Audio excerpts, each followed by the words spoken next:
लुटेरी बहू ने पूरे घर को लूट लिया। नीता का परिवार उसकी शादी कराना चाहता है, पर नीता को अपने बॉयफ्रेंड से ही शादी करनी होती है, जिसके लिए परिवार तैयार नहीं होता। इन्हीं सब उलझनों के बीच नीता के पापा उसकी मर्जी के खिलाफ राघव और नीता की शादी करा देते हैं। शादी ਤਾਂ ਤੁਸੀਂ ਮੇਰੀ ਕਰਾ ਦਿੱਤਾ, ਹੁਣ मैं भी देख दिया ए परिवार खुश किवें रहंदा है।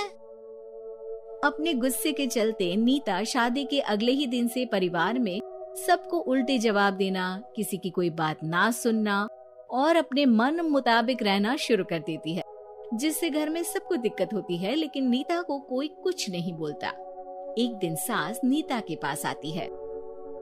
बहू की गल, तुसी किवें नाल या किसी गल से नाराज हो? तुहानू मेरी फिक्र करन दी कोई लोड़ नहीं, मैं ठीक हाँ। ऐसा बोल नीता वहां से चली जाती है, पर सास की बात उसके मन में रह जाती है। शादी के अगले दिन से ही मैं सब दे नाल किन्ना औखा बिहेव किता, फिर भी आ मेरे तो इन्ने प्यार नाल गल किवें कर सकदी आ। मानू नफरत करनी नहीं आउंदी, ऐस करके वो सोचती आ कि एक ना एक दिन तुम्हारा गुस्सा भी खत्म हो जाऊगा। यह कदे नहीं हो सकता। इससे पहले राघव कुछ बोलता, नीता का मोबाइल बजने लगता है, जिस पर राघव वहां से चला जाता है और नीता फोन पर बात करने लगती है। जिसके बाद अगले दिन से नीता की जैसे ही आत्मा बदल गई हो, वो बिना किसी के बोले घर के सारे काम कर देती है। उसकी ऐसी काया पलट देख राघव और उसकी माँ हैरान रह जाते हैं। बहू तबियत शबियत ठीक सी?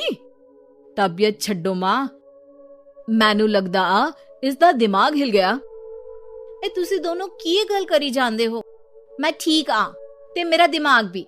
बस आज रियलाइज हो गया कि मैं अपने गुस्से विच कितना प्यारा परिवार ठुकरा रही सी। नीता की बात सुनकर सब बहुत खुश होते हैं और अब नीता सास की सेवा से लेकर पति की हर बात मानने लगती है, जिसकी वजह से कुछ ही समय में घर की सारी भाग दौड़ उसके हाथों में आ जाती है। उसी के साथ सास और राघव भी हर काम के लिए नीता पर ही डिपेंड हो जाते हैं। नीता मेरा लैपटॉप किथे आ? बहू मेरी दवाइयां। अब नीता अच्छी पत्नी और सर्वगुण संपन्न बहू बन गई होती है और इसी तरह विश्वास जीतते हुए एक दिन तिजोरी की चाबियां भी उसके हाथ में आ जाती है। ऐ हुई ना गल, हुन आएगा जिंदगी विच स्वाद। तिजोरी की चाबियां हाथ में आती ही नीता एक रात सास और पति के सोते ही सारे गहने और कैश लेकर घर छोड़ अपने बॉयफ्रेंड के पास चली जाती है। रवि मैं आ गई, अब सानू कोई अलग नहीं कर सकता। देख मैं सारी ज्वेलरी ते कैश भी साथ ले आई। नीता की ये बात सुनकर रवि खुश हो जाता है और वो दोनों साथ रहने लगते हैं, जिसमें नीता पूरा समय काम करती है तो रवि उसके लाए पैसों पर ऐश करता रहता है। मैं तेरे तो प्यार कर दिया ता करके ससुराल छड़ाई, और एक तू आ जो पैसों दे आगे कुछ भी नहीं देखदा। ओ महारानी अपने काम तो काम रख, मेरे ते जुबान लड़ान दी जरूरत नहीं, वरना इस घर तो बाहर कर देना है। ऐ मेरा घरा तेरा ससुराल नहीं, जीवे मन किया रहली इते रहन लाई, हाथ चला जुबान नहीं। रवि की बातें सुन नीता के सिर पर जैसे आसमान ही टूट जाता है। एक तेरे करके मैंने अपने मां पियो नाल उस भले चंगे ससुराल नु भी धोखा दिता ते तू छड्ड परे, मेरी ही गलती आ जे अखा उत्थे तेरे प्यार दा पर्दा डाल उस दिन फोन ते तेरी गल्ला विच आ गई। जे नहीं आउंदी ता आज खुशी नाल उथे ही बैठी होनी सी।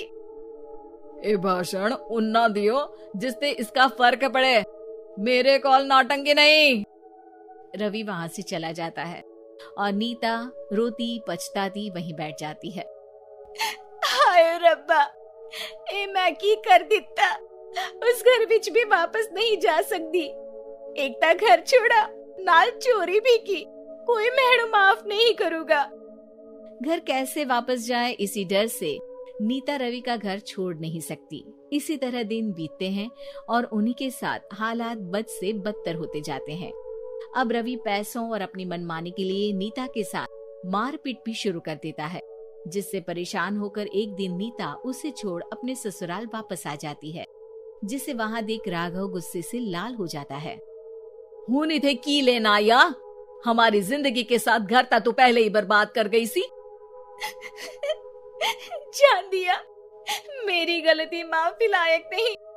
मैं कमली सी उस ढोंगी नु सच्चा प्यार दे, इस सच्चे प्यार नु बोझ समझती बैठी। मैनू माफ कर दो। जे मेरी नूरानी समझ गई या कि उस तो गलती हुई या, फिर किस बात का रुसना मनाना। केड़ी नूरानी? रानी बोलन जोगा इसने केड़े झंडे गाड़ दिए।